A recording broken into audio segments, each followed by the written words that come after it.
A gente fala agora sobre o acidente aéreo que matou 62 pessoas no interior de São Paulo. Os corpos de 17 vítimas já foram identificados. 8 delas foram liberadas para as famílias. Agora o trabalho avança para uma nova fase. Os técnicos do CENIPA, o Centro de Investigação e Prevenção de Acidentes Aeronáuticos, começam a analisar os dados contidos nas caixas pretas do avião. E as polícias federal e civil fazem uma investigação paralela. Relatórios do CENIPA revelam que o avião acidentado havia passado por problemas mecânicos e um incidente este ano. E por 2 vezes precisou ficar dias sem voar por passar por manutenção.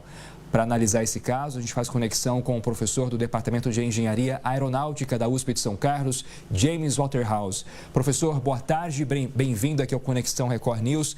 Com base no que nós já temos até agora das investigações, que ainda são preliminares, mas a informação de que os dados de voz e os dados, as informações das caixas pretas estão preservados.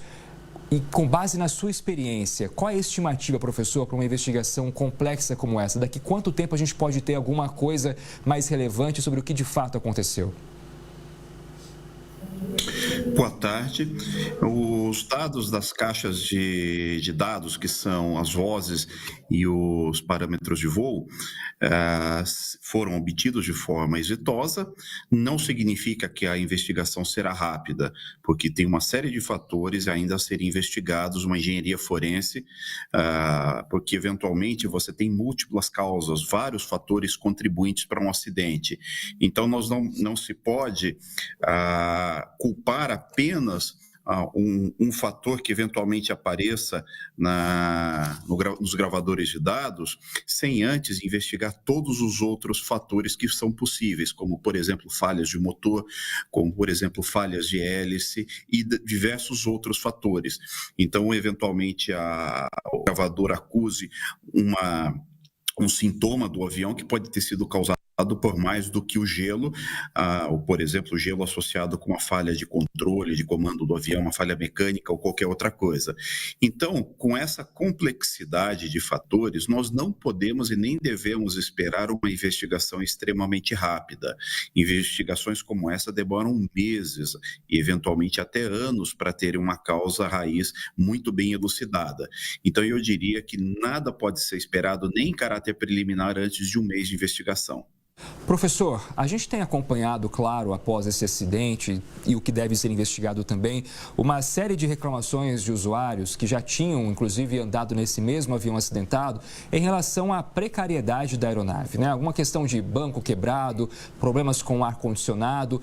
Tudo isso, claro, imagino que vai ser considerado nessa investigação agora para saber as reais condições dessa aeronave em estar voando.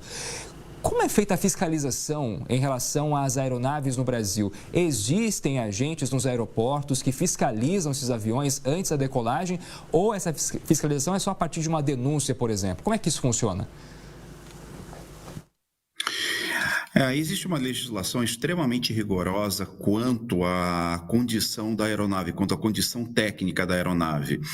O que os passageiros têm acesso geralmente não é itens de segurança. O ar-condicionado não é o item de segurança, nem os bancos e outras interfaces diretamente ao sistema de entretenimento de bordo. Ou seja, é o que o passageiro sente. Então, ele acaba inferindo a respeito da situação técnica da aeronave, tendo como interface alguma que não é vital para a aeronave. O que interessa, de fato, são os sistemas vitais para a aeronave, sistemas de controle, motores, aviônica e tudo mais.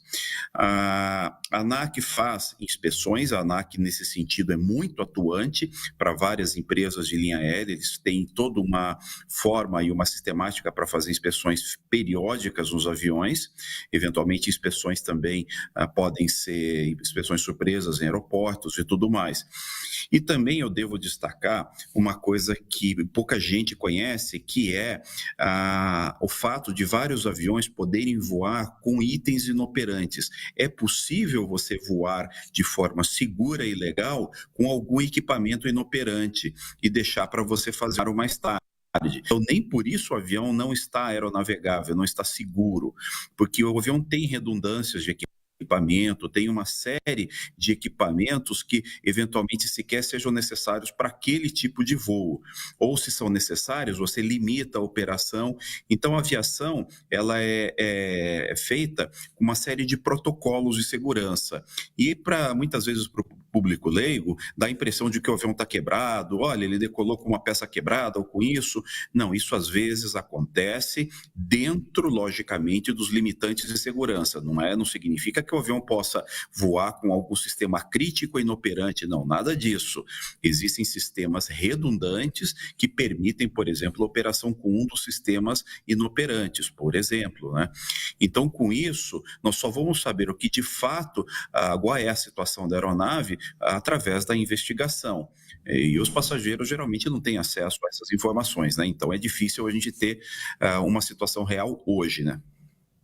Ainda que, claro, a gente precise aguardar o resultado das investigações, que são muito complexas, volto a dizer, não é baseada apenas em um dado ou outro, que haverá uma conclusão sobre o que de fato provocou a queda desse avião, mas entre os especialistas em aviação é praticamente unânime que a questão do gelo, a formação excessiva de gelo, possa ser uma das causas para esse acidente. Essa formação excessiva de gelo, professor, é algo comum no Brasil ou também seria um cenário atípico no nosso país? Formação de gelo, atenção, o gelo tem vários níveis de graduação. Você vai do nível mínimo, nível médio, nível elevado e o nível extremo. Então, quando a gente fala que uma formação severa, nós estamos se referindo ao nível extremo. O nível extremo, ele não é comum no Brasil, ele é raro também, tanto no Brasil como em outros lugares do mundo. Pode acontecer, sim, às vezes um piloto passa a vida inteira dele voando sem ter tido uma formação de gelo realmente severa, por exemplo. Então é um evento completamente atípico e que deve ser encarado com muito respeito e com a devida importância pelo piloto, porque afinal essa é uma condição que em muitos aviões deve ser declarada emergência imediatamente quando identificada. Não o gelo comum, lógico, mas uma condição extrema, muitas vezes principalmente no ATR, que é um avião bastante suscetível a problemas com gelo, esse tipo de condição pode e deve levar a uma situação de emergência imediatamente. O que a gente pode aprender em relação a esse acidente, professor, a partir da conclusão das investigações? O senhor acredita que, se de fato ficar comprovado que a questão da formação excessiva de gelo foi uma das causas, a fabricante poderá implementar mudanças em relação a essa aeronave para melhorar esse sistema de degelo que poderia ter falhado? Eu não acredito, porque o ATR já esteve sujeito a muitos acidentes devido à formação de gelo. E isso daí já foi investigado, teve no início dos anos 2000, esse avião passou por um escrutínio muito grande a respeito do desempenho em formação de gelo. Houve modificações no avião, ou seja, esse avião já passou por uma série de modificações a esse respeito. No entanto, como outros aviões turbohélices, em formação de gelo severa, não é só o sistema antigelo que tem que trabalhar. Você tem que ter também uma série de procedimentos operacionais que são muito rigorosos e devem ser tomados com uma rapidez muito grande. Então, eventualmente, o que deva ser investigado é o treinamento do piloto, a carga de trabalho, o cansaço do piloto, ou seja, todas essas são pautas da investigação que o CENIPA está fazendo nesse momento.